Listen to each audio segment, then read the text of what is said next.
ನಮ್ಮ ಅಂಗನವಾಡಿ ಕೇಂದ್ರದ ಹೆಸರೇನು? ಓಕೆ, ಈಗ ಫೆಬ್ರವರಿ ತಿಂಗಳ ಮೊದಲ ವಾರದ ವಿಷಯ ವಾರಗಳು, ತಿಂಗಳುಗಳು, ವೇಳೆ ಮತ್ತು ಋತುಗಳು ನೋಡಿದ್ವಿ. ಹೌದಾ? ಇವತ್ತು ನಾವು ವೇಳೆ ಬಗ್ಗೆ ತಿಳಿಯೋಣ. ಹಾಗಾದರೆ ವೇಳೆ ಅಂದ್ರೇನು? ಸಮಯ. ಹೌದಾ? ಸಮಯ ನಾವು ಯಾವುದರಲ್ಲಿ ಸಮಯವನ್ನು ನೋಡ್ತೀವಿ? ಯಾವುದರಲ್ಲಿ? ಗಡಿಯಾರದಲ್ಲಿ ನಾವು ಸಮಯವನ್ನು ನೋಡ್ತೀವಿ. ಹೌದಾ?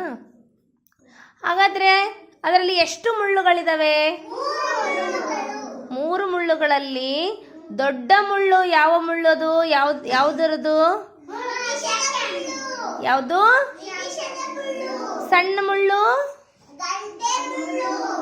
ಮತ್ತೆ ಇನ್ನೊಂದು